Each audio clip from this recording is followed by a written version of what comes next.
11:03, according to Mrs. Walder's watch. Roll call, please. Mr. Armstrong. Here. Mr. Bonacci. Here. Mrs. Powers. Here. Mr. Spangler. Here. Mrs. Wright. Here. Please stand for the pledge of allegiance.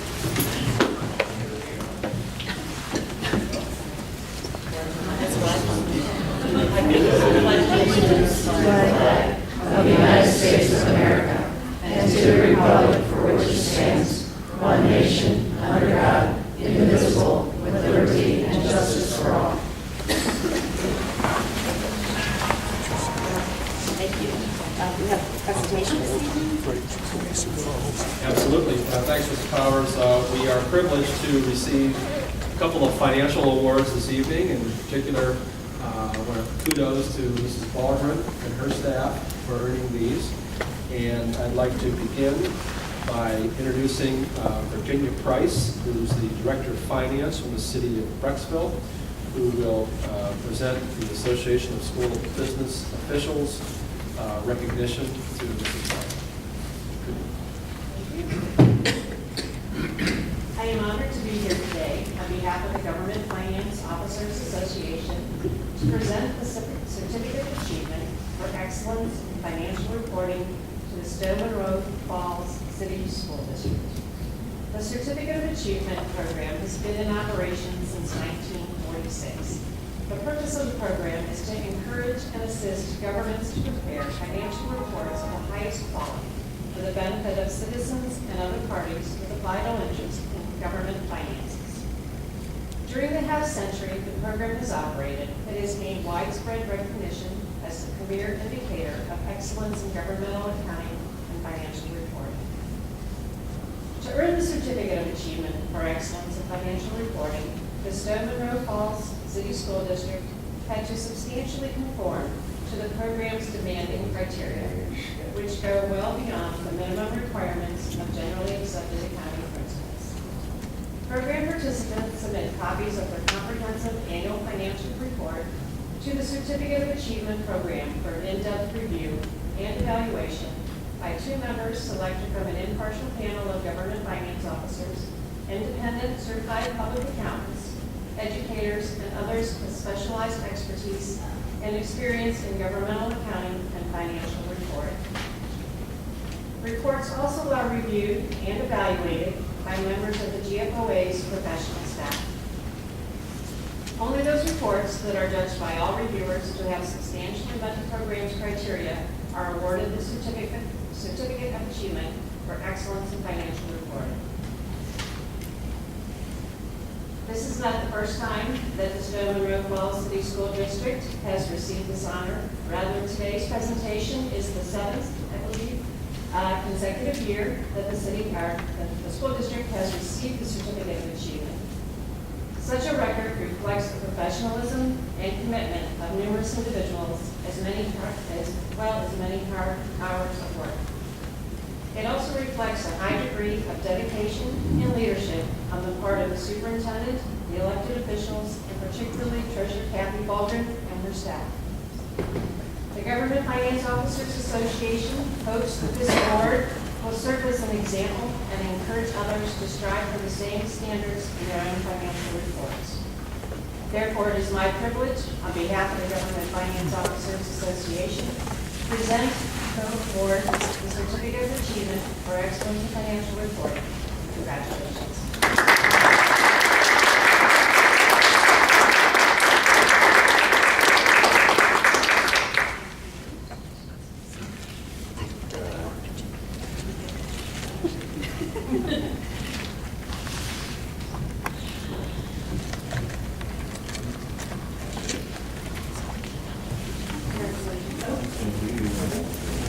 You in your office.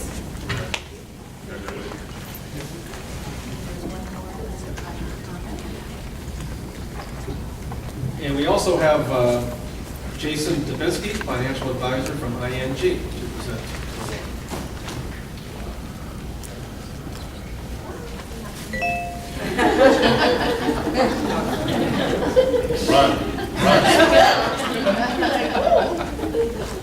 Again, my name is Jason Dubinsky. I work with ING, and today is my distinct pleasure to be here for the fourth straight year out of the 7 years to present to the Stony Brook Falls City School District a Certificate of Excellence in Financial Reporting, more specifically for its comprehensive annual financial report.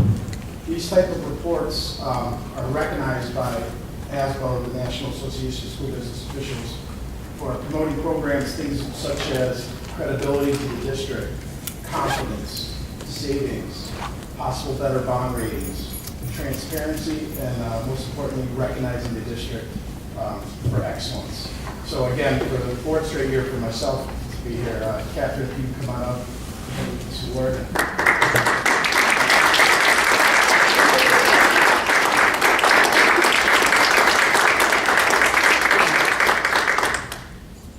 Just as a quick side note, to let you know the prestigiousness of this award, there's approximately 600 school districts in the state of Ohio.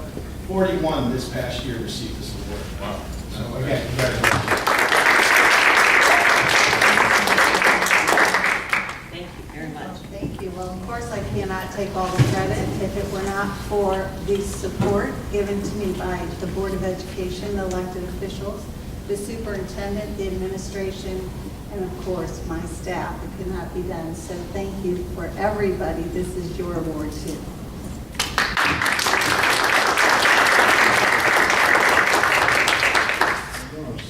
Now, we have interpretation of self. I guess I do. I can figure it out. Put it up there.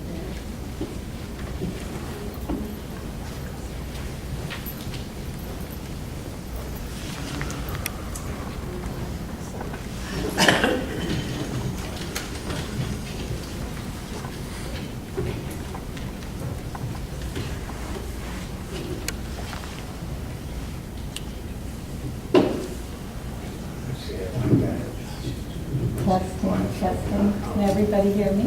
Yeah.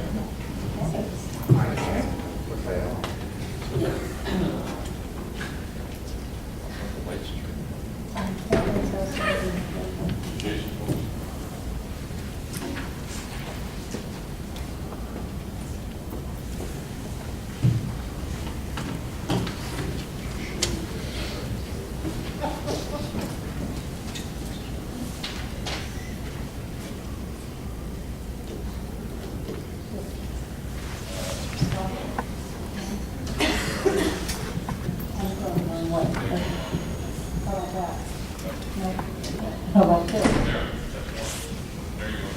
Okay. There, is that about it? Good. That's good. No. Take your time. You are? That's good, okay. Good. Good? We don't want sunlight.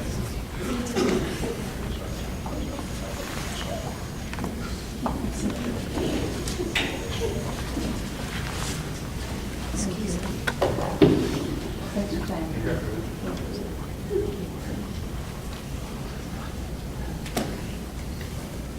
All right, good evening.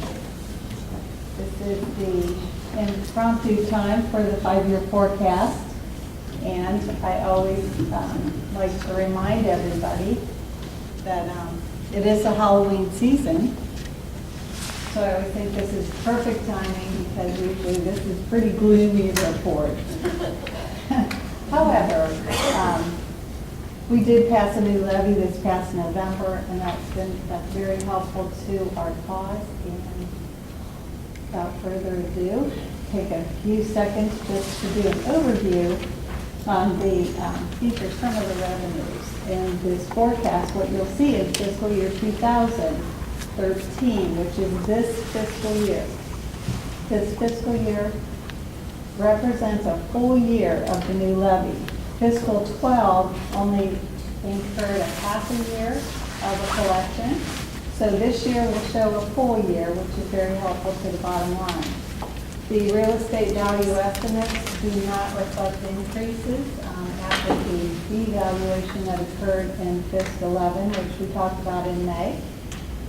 And our next update, where they will reassess the values of the community, is scheduled for 2014.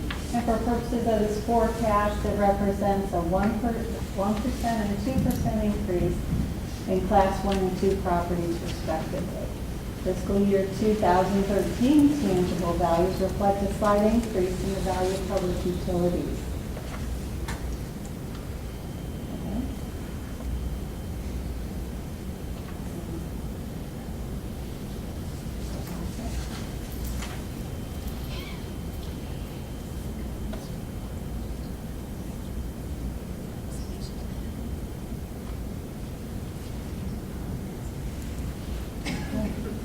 Fiscal 2013 and thereafter, property tax allocations reflect the accelerated phase-out of the tangible personal property reimbursement.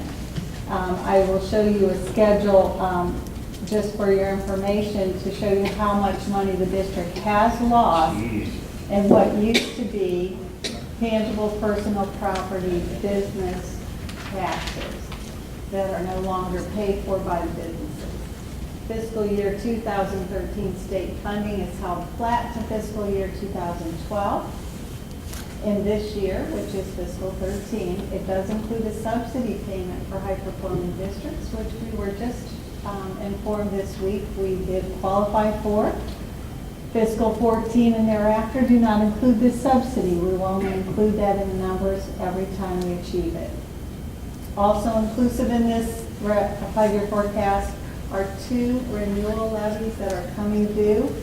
One will be on the ballot this November for $7.3 million, expires in this calendar year, for collection in 13, and $4.6 million levy expires in calendar year 2015 for collection in 16. Those are both modeled at the bottom of the forecast on line 11. To break the forecast up, the first three columns indicate actual years. So I'm cutting this in half and showing you the revenues. First three actual years of revenues. Lines 1.01, 1.02, and 1.05 are all relative to the property values that are given to us and estimated by the county auditor's office. Those are actual proceeds from the real estate in the district. Lines 1.35 and 1.04 represent the state funding we receive. The forecasted year, fiscal year 2013, is this fiscal year. And I've presented to you, well, the forecast presented this way, but I break it up for you this way so that you can see what the forecasted year is. In terms of a forecast, we refer to it as the base year. The base year is based on actual historical trends and what we know today, and forecasted throughout the rest of the forecast is based on the base year. So as you can see, this year's revenues for general property tax tangible and property tax allocation 105, except for the phase out of tangible personal property in 1.05, you can see an increase where that is the collection of the second half or a full year of our levy. Okay, for forecasted years, same thing. 2013 through 2017 is noted in the features of the revenues. We do have two renewal levies that expire. Because they expire, they cannot be presented and are not presented on lines 101, 1.02, or 1.05. They're modeled at the bottom to show you the bottom line. Therefore, although you see an increase in 013, you begin to see a decrease as we go through the forecasted years. The state funding, you can tell, unrestricted grants and restricted grants are held flat. This year represents a little bit more for receiving the high subsidy or the subsidy payment for high-performing school districts. Here's what happened when the district went through its reappraisal in calendar year 2011. We did have a decrease in overall value for this community, and in the tax year 11 for collection year 12, you can see significant reduction in taxes due to that devaluation and the inside millage that we collect. later on in the expenditures, you'll see that we had to increase expenditures in capital outlay because $60,000 of that money that we are losing because of the devaluation did come into permanent improvement. It's always been spent every year for permanent improvements throughout the district, and we cannot depend on its proceeds any further. Okay, here is the tangible values. If you look at this, the first column, our fiscal years, starting from 2001 all the way continuing through June 30, 2012. Each year, the personal tangible assessed values. The assessed value is the value that your taxes are based on, are listed in the next column, and you can see in 2012, what was once a $60 million value for tangible personal property is now today zero. Public utility values back in 01-02 came in at $12 million, almost $13 million. And while they have decreased in 07-08, 08-09, 09-10, 10 and 11, they've started to increase. And by 012, we've seen a little bit of public utility value increase. That was East Ohio Gas and Ohio Edison. Their values have increased. Tangible personal property revenues. This is the dollars that come into the district based on those values, are listed on the far right. And those went from 01-02, $2.7 million to today, or through June 30th, we received under $500,000. What is important to keep in mind about this, since the phase out started, any new businesses or commercial properties that came into the district were no longer valued for purposes of your taxation. So they are not listed here. So potentially you've lost more than $3 million every year, our district has. Here's just a comparison of state funding. This was in my former forecast. I think it's really interesting and something to always keep in mind as to what has happened to the funding for the school district. This is a comparison of state funding. The highlighted line shows the adjusted foundation in fiscal year 2003 was over $15 million.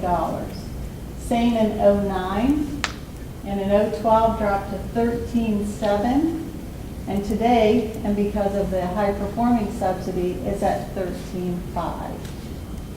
Just interesting to note that a couple $1 million has gone away over less than 10-year period. Here's revenue as a percent of total. General property tax represents 59% of the funding we get. 1% is that tangible property tax, which now today is public utility value. Your state funding comes in at 24% unrestricted, not even enough to hit a percent in restricted aid. And your property tax allocation, which includes the tangible property rollback and homestead, it also includes the full harmless reimbursement from the state that's also begun to phase out for that loss of tangible property. The October forecast features and the expenditures reflect a decrease in personal services. Personal services is on the forecast. It is, this form is used throughout the state. It's not my form, it's not a treasurer's form. It's the state's form, and that's how they spell personal services. They don't mean personnel, they call it personal services. That references salaries, and the decrease in salaries and benefits this year is due to an adjustment in fiscal year 2013's payroll cycle. The dates warranted 25 pays this fiscal year. Now, mind you, the bargaining unit contracts have us split contracts into 26 pays. The contracts will be paid out in 26 pays. However, only 25 pays will occur in this fiscal year. Fiscal years 2014 and thereafter reflect returning to the 26th payment within the fiscal year cycle. So you will see an increase on the forecasted year for that. Also in personal services, due to the negotiated agreement in fiscal 13, 0 increase to the base and for longevity. And also there's a decrease relative to the reduction in force of the Director of Human Resources and an estimated decrease in summer school costs and non-certificated severance payments. This 13, despite those decreases, reflects increases due to negotiated stipends and degree advancement changes, but fiscal year 14 and thereafter reflects a 2% base salary and average longevity increases. It is important to note and always keep in mind that this is not the board saying this is what we're committing to in negotiations. The purpose of the forecast is to provide reasonable estimates of what the budget would look like based on trend. It is a forecast, it is an estimate, and it is just to use for a tool for management to take a snapshot of what this might look like 5 years out from now. Fiscal 2013 benefits reflect a decrease due to employees agreeing to increase their participation costs. Last year, the employees gave an additional 5% for a total of 10% of the premium out of their own pocket. And this year, the negotiated agreement has them paying 15% of a premium. That is a savings on the board's cost for those insurance benefits. Also reflected in the premiums is a cost increase this year of 5% over what last year's rates were. And this year we received, or we only had to pay for 9 months of premiums due to a 3-month premium holiday savings. However, fiscal 14 and thereafter reflect a premium cost increase of 10%, which is market, and reflects cost for 12 months of premium. So you're going to see an increase or a spike on the benefit line item in fiscal 14 and thereout, because we only will be paying 9 months of premiums this year, and we will pay 12 months next year and thereout, unless we do it different. Purchase services reflects a slight decrease due to reclassifying the liability portion of insurance to the other objects category. There's a slight increase to account for increased costs paid for a school resource officer and a new Education Choice Foundation payment that we've been hit with by the state. This 13 and thereafter reflects inflationary increases of 3.5% over the prior year's actual cost. In the supply and material category, this 13 reflects increases to account for the purchase of textbooks, assessments, and fuel. We do not know what will happen with fuel costs, and we need to be conservative in making sure we have that available as we do handle 70 buses a year. Fiscal year 2014 and thereafter reflect additional textbook adoption purchases to accommodate the state's core standard requirements. And I'll just add a little informative that later on at a board meeting, you will be presented with the core standard requirements by our Director of Academic Achievement, and she will explain to you the cost projections for this item or in this area. Also, FIS 13 and thereafter projects an inflationary increase of 2% over the prior year.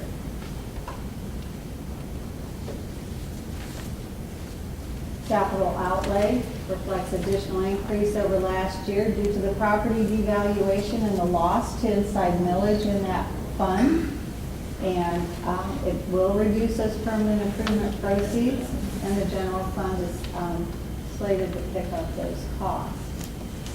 It also reflects an increase to purchase a mower and maintenance vehicles. Fiscal year 014 is reduced by that amount to reflect those as a one-time expenditure. However, FIS 15 and thereafter include the purchase of an additional bus each year thereafter. Also in that category, there's an inflationary increase of 5% over the prior year factored in. Under other objects line item, FISC 13 and thereafter reflects increases in tax, administrative, and audit fees. The reclassification of the liability insurance from the purchase service category to this category, and election expenses to cover levy renewal costs in the years that we believe that we will be on the ballot for a renewal, and then it is backed out in a subsequent year. Other objects also project an inflationary increase of 1.5% over the prior year. Here is a snapshot of the expenditures, the first three columns of actual versus the forecasted FISC 13. As you can see, the expenditures are personal services, which is salary and wages, employee retirement and insurance benefits, purchase services, supplies and materials, capital outlay. The debt service is debt that the district has been paying for quite some time, and other objects. These first three columns represent actual years with the forecasted year now becoming the base year. You can see in line one, the most significant change is 25 pays versus 26 pays in 012. And so for forecasted years, you see those increase. Also important to note on the benefit line item, FISC 13 jumps up in 014 because it's projected we will pay 9 months of premiums this year, and next year and thereafter we will pay 12 months of premiums. Here's what our expenditures look like as a percent of the total. 60% is salaries. We are a business, labor-intensive business, and salaries are 60% of our costs. Fringes are 21%. We spend 11% in services, 3% in supplies, and 2% in other, 1% in equipment.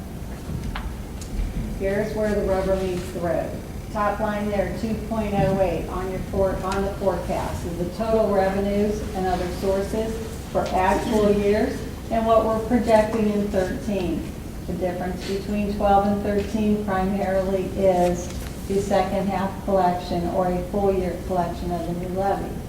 Line 5.05, total expenditures and other uses is the total of all the expenses actually for 10, 11, and 12. And you see the drop in 13 primarily because of 25 pays versus 26 pays in this fiscal year. The highlighted line is where I point the board to keep our eye on because it represents revenues versus expenditures and when we're spending more than is coming in or not. You see a negative amount there, that means we spent more in that year than came in. 7.01 is the beginning cash balance. Starting with 010, take your revenues, subtract your expenses, add your beginning cash balance, which was the ending cash balance in 09, and together that becomes your ending cash balance in June 30. Same with 11, revenues plus minus expenses plus beginning cash in 011 gives you ending cash in 011.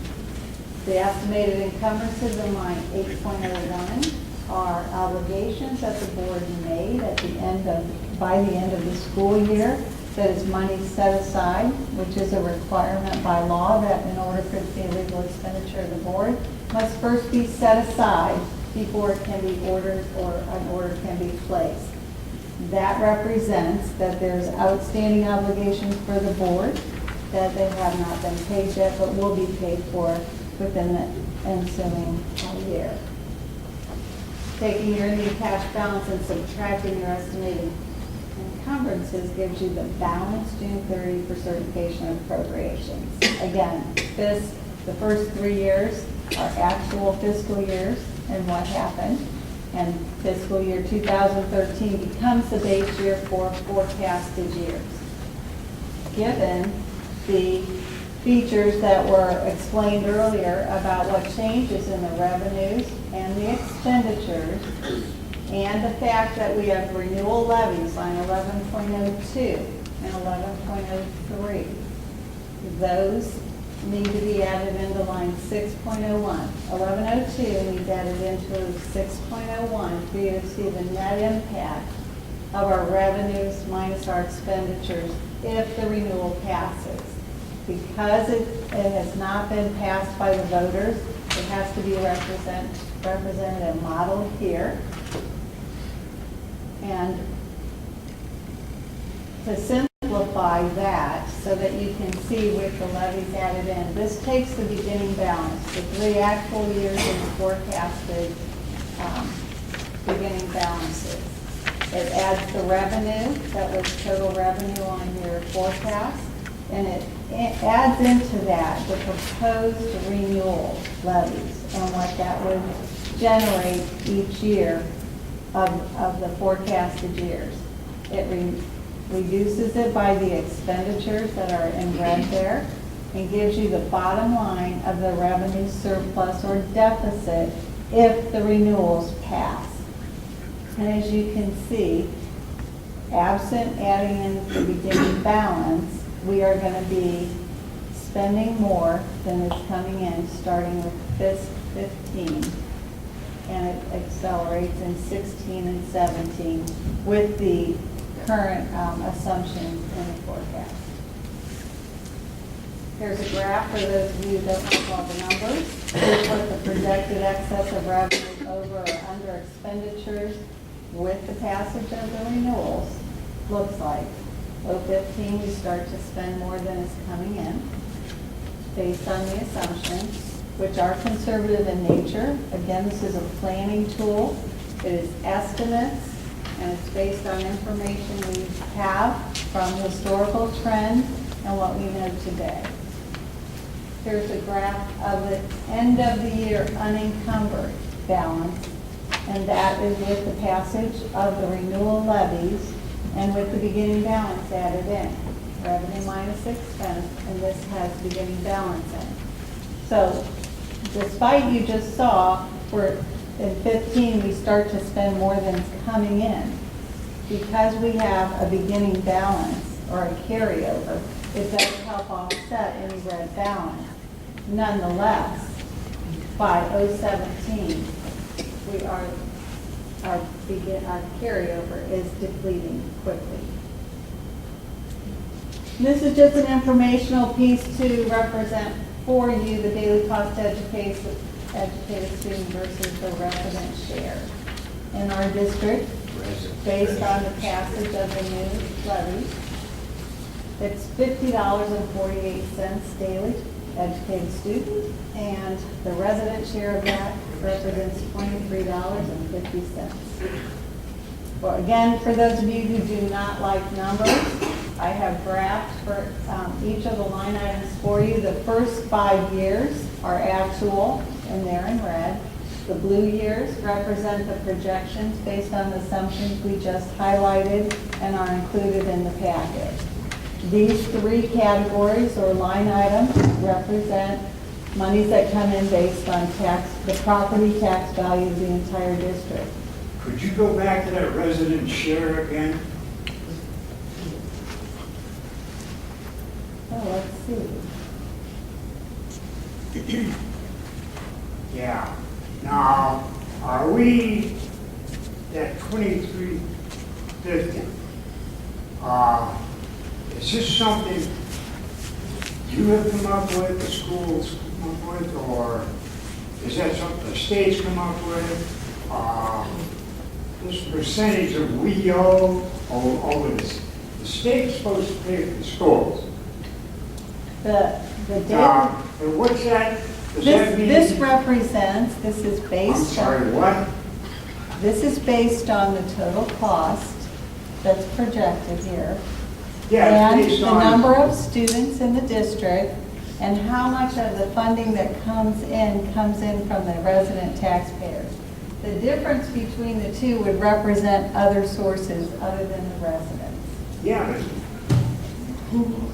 who says this is written in stone? What is it? I mean. It's a do you calculation expect- based on the Do you anticipate these numbers. levies to be passed? I mean, is that, This is already money we're receiving. This is based on information we're working with. based on what? This is based on the information we're working with.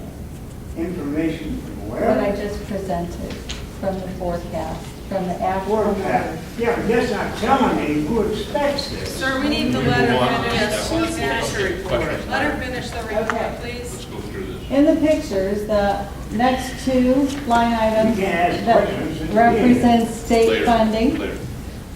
And the first 5 years are the reds, are indicated in red. Those are actual accountings of the state funding that has come in. If you look at 2008, you can see by 2012, a significant drop in state funding dollars in unrestricted aid. The blue from 013 through 017, the blue parts of the graph represent the assumptions on what funding will come in during the forecasted year. The next two line items on the revenue side are other revenue.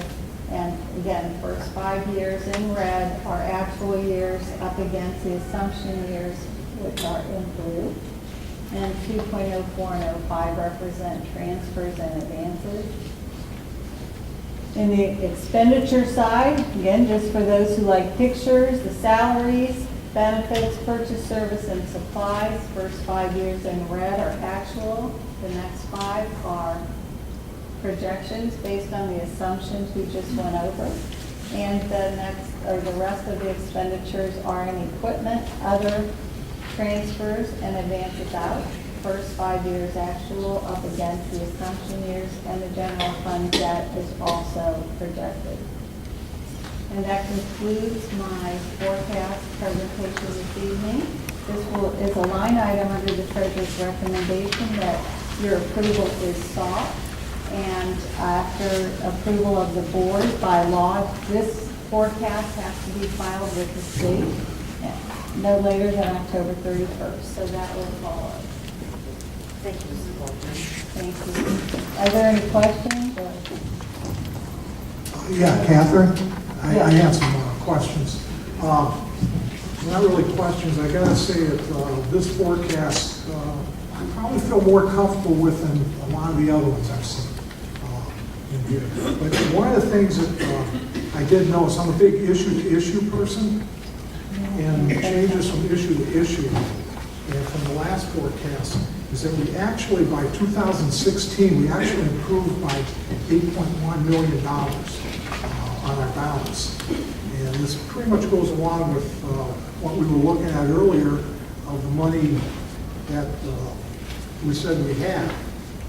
So if the levy passes, it's a renewal, 10 years, we will have approximately $8.49 to $9 million still in our reserve. Correct? Yes. The one thing that did surprise me too, we talked about them a lot, and the impact on that, I guess you could call it sensitivity of the reevaluation on the district, that I believe still went down somewhere between 5 to 10% on property values. And we only lost about 3/10 of our revenue, which is 3/10 of a mil of our revenue on that. So, I mean, that's, that sensitivity just tells me that property value that as they get reevaluated isn't as reactive, okay, to the changes. Our revenue isn't tied into so much. We do like 20% of our revenue, but 5-10% reevaluation in total property value. I'm just thinking. It's a great observation, and the reason for that is to give you a little bit of noteworthy, yes, is the only impact we get hit with would be inside millage. That's because we're on the floor, we're on the 20-mil floor. Now, caution, as if we continue to devalue, we may come off the floor and then become an effective mill district, and things will look a little bit different in terms of us losing a little bit more. But yes, Great observation. What you're recognizing there is the inside millage, which is the 10 unvoted mills that the county collects based on the actual value that is split between all the political subdivisions. So that's very interesting. It just gave a dimension, that sensitivity to that, those values on that.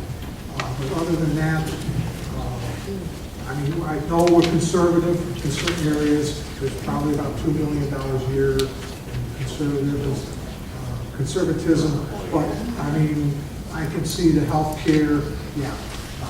Historically, we've always had a couple months of healthcare, 3 months or whatever you call it. Well, that's based on claim Right, based on experience. experience rate and that. And So you that's can't perhaps assume- you could have a lot of people have some You can't assume catastrophic you're going to illness. continue on that area. So I can understand that. But just, it's interesting that we're going to be sitting on 8.1 roughly $1 million at the end of 2016, or Which- 2017. Which in a $60 million budget is not very much.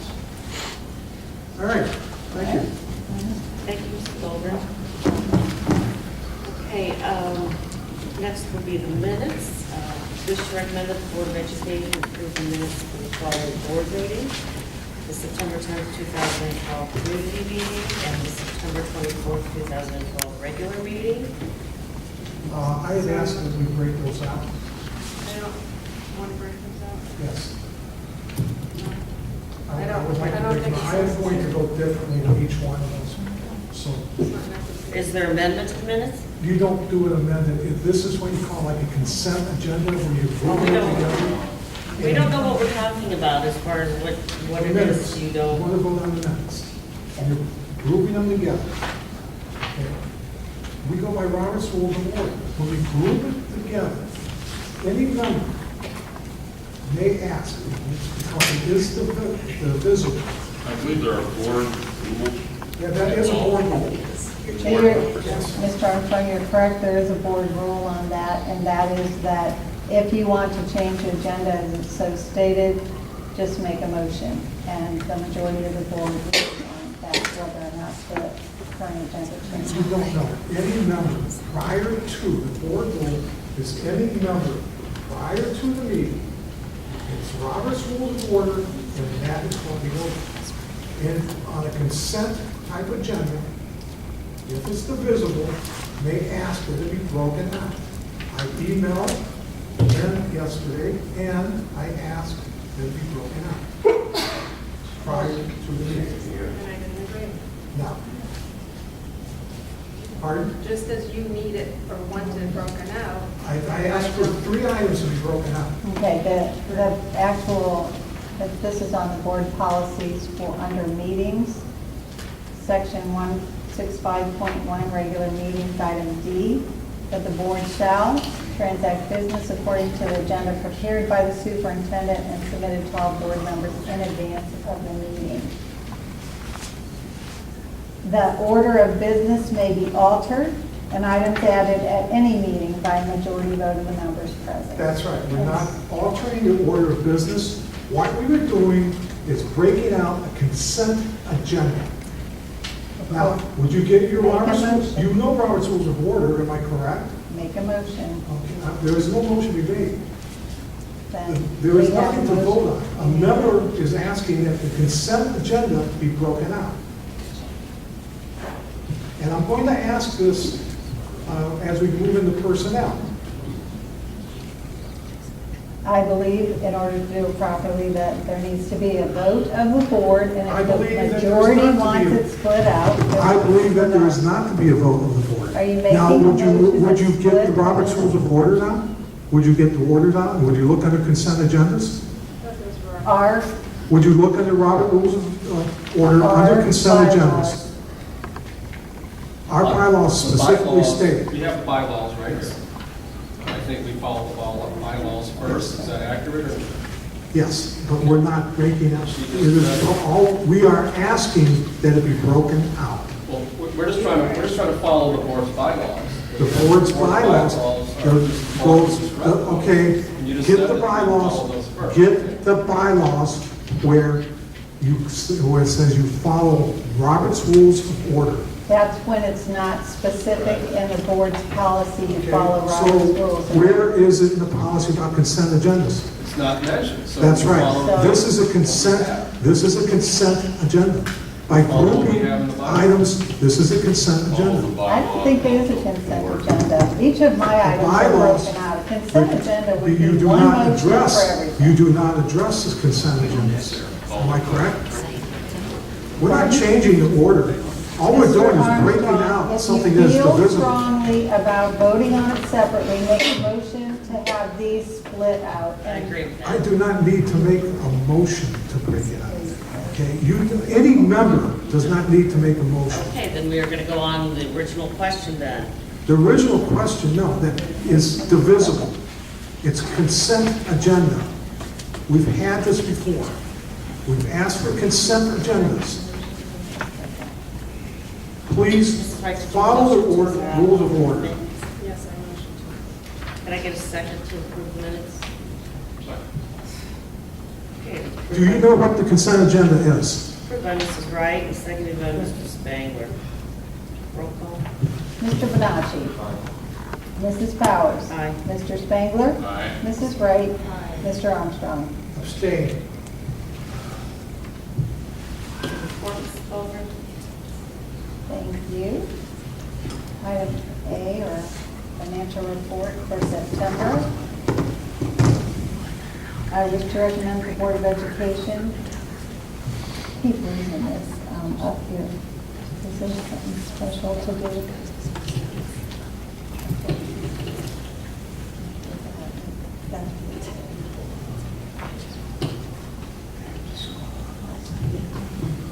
There we go. Okay, sorry about that. I wish to recommend the board approve the financial report for September 2012 as presented in exhibit number 1. So moved. Moved by Mrs. Powers, seconded by Mrs. Wright. Roll call. Mrs. Powers. Aye. Mr. Spangler. Aye. Mrs. Wright. Mr. Armstrong. Aye. Mr. Bonacci.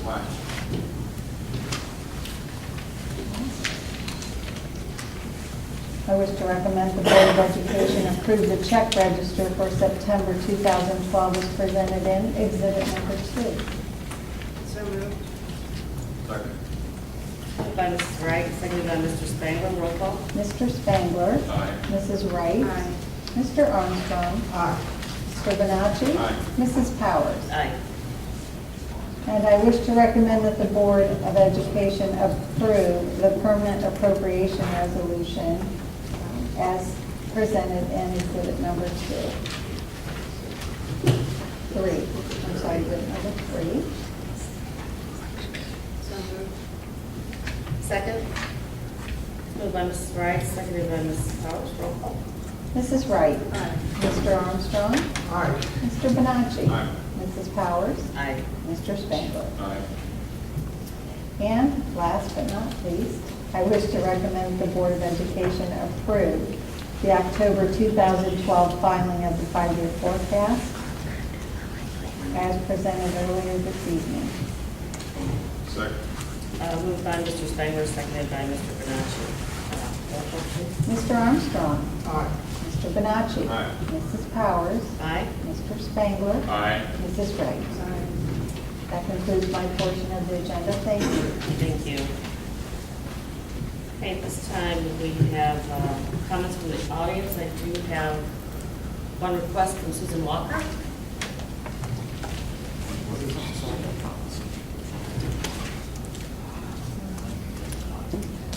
Good evening, Board. I'm going to make it very brief. I hadn't intended to do this. Thank you, Mr. Spangler, you convinced me.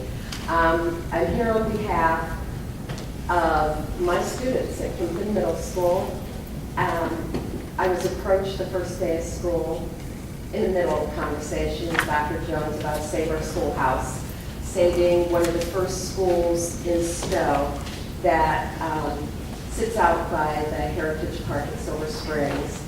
and knew nothing about it and have suddenly become very drawn into it. Anyway, long story short, yeah, reenacted 1880s teacher, didn't see the pic, it's embarrassing, oh my goodness. But You were lovely. You were. thank you. It took a long time to find that way.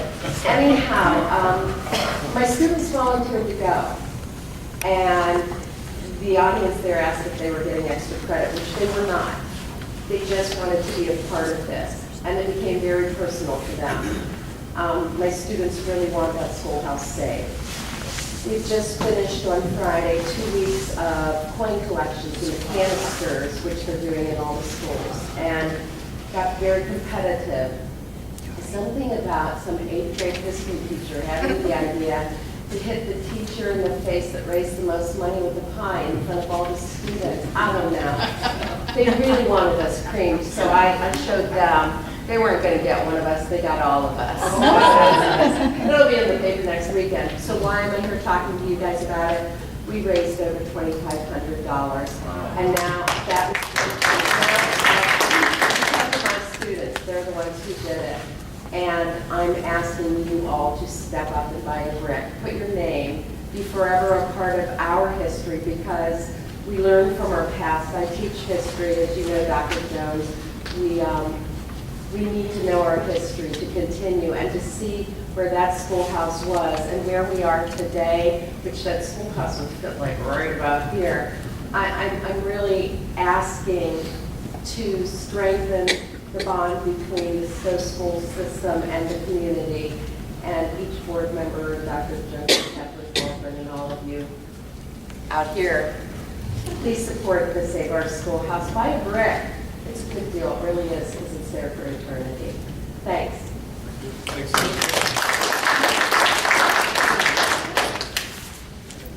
Are there any other comments? Yeah, yeah. Please come to the microphone.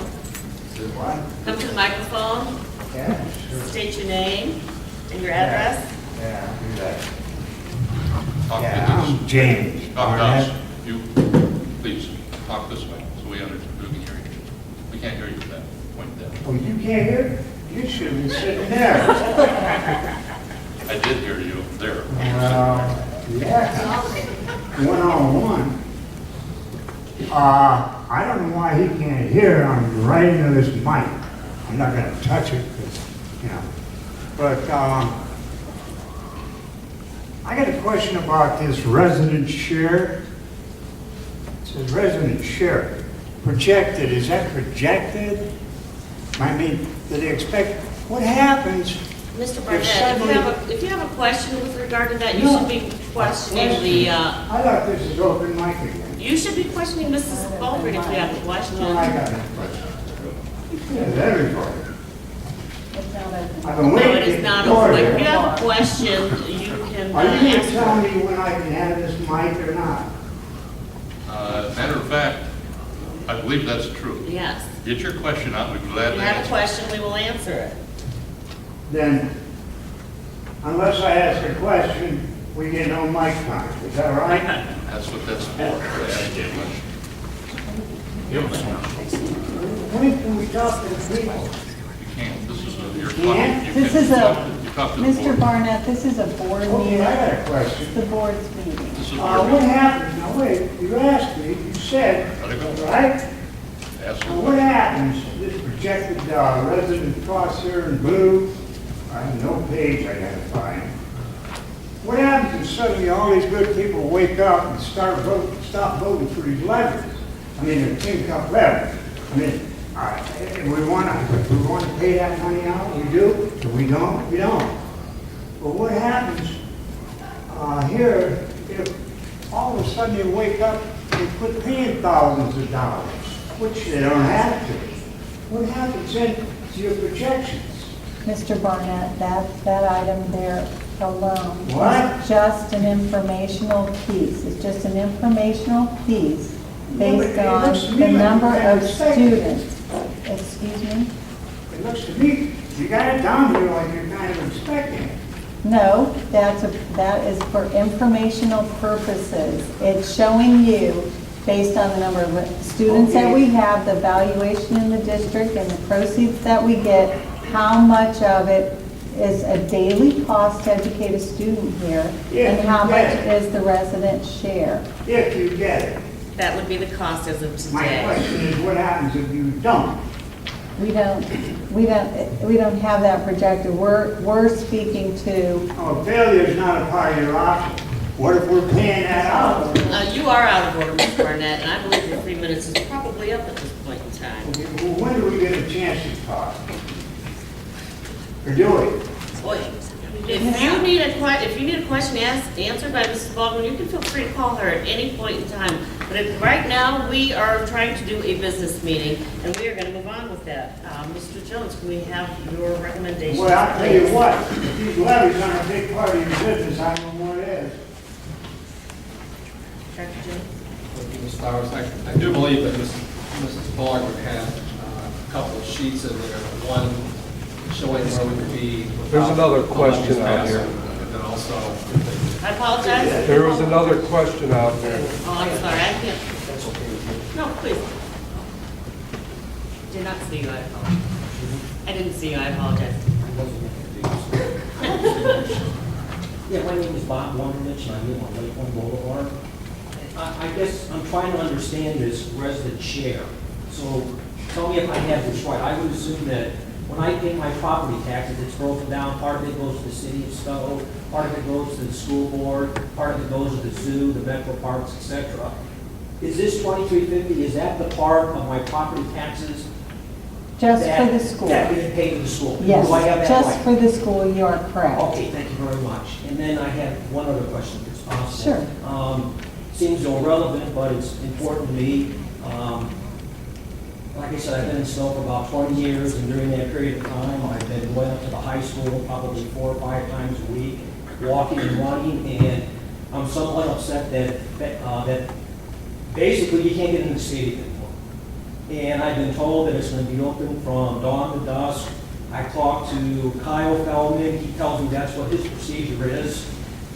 And he told me over a month ago, because I talked to him personally on the phone, that it was just a matter of getting a procedure put into place, and I don't understand why this can't be open to the public. I was unaware that it wasn't. And Has I'm that changed? afraid, I'm afraid that starting with Monday of next week, we won't be able to get in there at all because football practice will be over, and that's the only time you can get in is basically early afternoon until the football practice is over. And I'm very upset about it because I don't like running the road. I've had instances where I've had people throw stuff at me, and it's not safe. And like I said, I don't have any kids, but I voted for the school levies in the past because that stadium's been open. And it always has been in the And past. it's I was always been unaware that it open, wasn't and at I'm this point in upset time. that I feel that I'm just simply being blown off by Kyle Feldman because I called the administrative offices on Stowe Road, and they told me that he was the one that controlled the stadium. I talked to him, and I think I'm just getting lip service, and then I didn't know if you were aware of it, but I would appreciate it if you would help me out, because I got a feeling that it's not going to be open if you people don't address the issue. Well, thanks for bringing that to our attention, because I do know that in the past it always was, and it was been because it open was a for 20 community years. service. Thank you very much, I appreciate the time. We have a brain trust within the group here, so if anybody's got any input, I think we ought to hear it. Thank you very much for your time. Thank you. I'll talk to Mr. Feldman tomorrow morning. Yeah, We'll we'll get this straightened out. get that taken care Sure, of. well, I appreciate that very much. Thanks for I'll have coming. my vote in on November the 6th. Thank you, we appreciate your support. Yes. My name's Robert Wade, live on Mack Drive, so, I'm sorry, what was your last name? Wade. Thank you. I was just curious, why did the school board recommend a 10-year levy instead of a 5-year levy? Was there a purpose behind it? Yes. I know we can keep on adding to it, Well, first of all, just a few years back, you could only ask for a 5-year levy, to which we had several right in a row. And it gets confusing to the public, and we call it voter fatigue as they continue to vote for a levy, and then there's another one to vote on. So we have, now the law has changed, allowing us to go out 10 years. So we are pushing this one out 10 years. because 2 years from now, we have another renewal to ask for. And so, we're just trying to get away from voter fatigue and help you out a little bit, so we're not at your door every. So you say, I'd like 215, there's probably guarantee another levy to cover the ones that's expiring. Right, there's one that expires in 015, it generates 4.6 million and some change for the district that will expire in 2015 calendar year for collection in 2016. And in order, we've been getting that money since back in early 2000.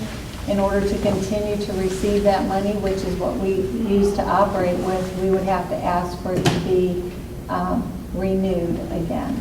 I was just wondering if there's any consideration of, when you think about asking for these levies, about the senior citizens, if they can have break something like homestead, because there's an enormous amount of people, senior citizens that I know, which I am, that's forced to move out, just going back drive alone, I see 6 homes, people moving out because they cannot pay their taxes. My neighbor alone stands there, and he makes $700 a month, Social Security, lost his wife, he will lose his house if this 10-year levy will go. I would guarantee it. Not only him, but they said that we're down to 75 homes or so. Well, this levy in November is not additional, it's not additional money. It's the same taxes you've been paying, it will just keep going. Yes, I know, but it's going to be more money because you're probably asking for 7.9 now. No, the money it generates is what you vote for, and it generates $7.3 million.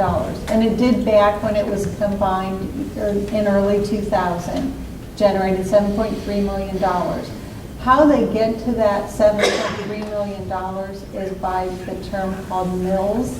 That's the multiplier times your assessed value. So the value times the mills gets us the entire district collection, 7.3 million. Because property values decrease, they may have to adjust the mills, but it's still the bottom line, $7.3 million. You will still pay the same amount in dollars than you will in mills. Wouldn't that be something like continuing to pay a car payment after it's expired? Your car's paid off, but you keep right on paying. No, Similar, it's that's a not. pretty similar picture. Consideration I would ask, and I understand where you're coming from, we do need money, but the seniors need to continue living, and so too.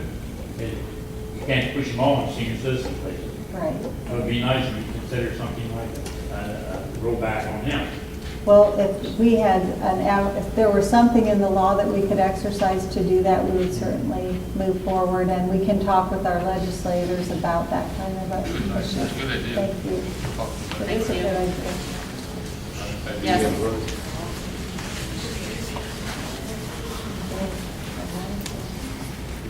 Mike Barnes,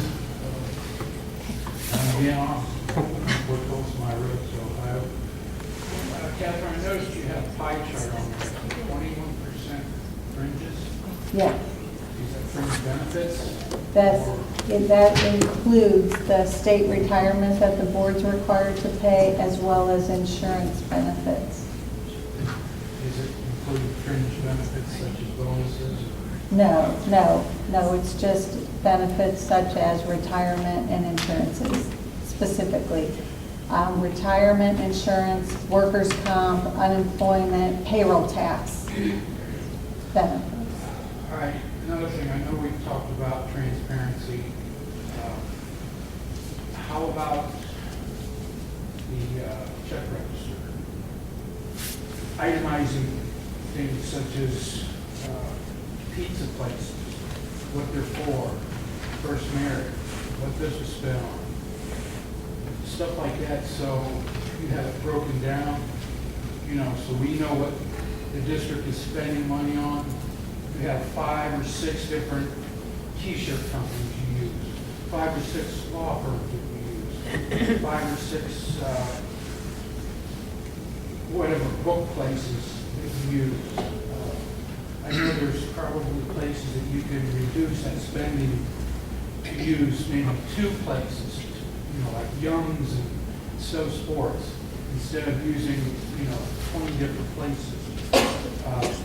You know, we used the First Merit card to buy this, this, and this. We went to Valentino's and spent $1,200 last month for this, this, and this. You know, so us taxpayers know what we are paying for. You know, is there something that's, you know, we talked about the transparency. Is there something that you can do as far as, we know what First Merit card was used for a few years ago, as far as the IP, as far as trips, meals, hotels, I'm talking stuff like Well, yeah, you that. There are was aware no of. account. That's what I was getting. Put a more descriptive title on A the breakdown, account. a breakdown. And unfortunately, we really don't have a public record that, One of the things that we had talked about was, and you said that you could do this, and it would probably help a little bit, was we could add the fund code back on there. And, And they'll yes, just we give a could. little thing on what the funds are. That will help, because there are about, if you look at the list, when we approved that list of funds today, all that goes through the check register. and how many pages So, was that? that would Is it help. about 15 pages, what is currently? If we, Mr. Armstrong, if we run the report with all the account numbers as you suggested, it turns that 15-page report into a 100-page report. Well, no, I'm not saying summarize it, just add it as each line That's item what would I'm have a saying, do fund. not summarize, just printing it, it prints out to be in between 80 to 100. Well, you scan that in, right?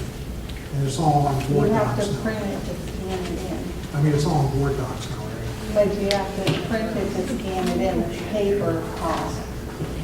And for The people fund who code- don't understand the 28-digit account number, it's very What I'm saying is, can you add a fund I think it code was- as a line item?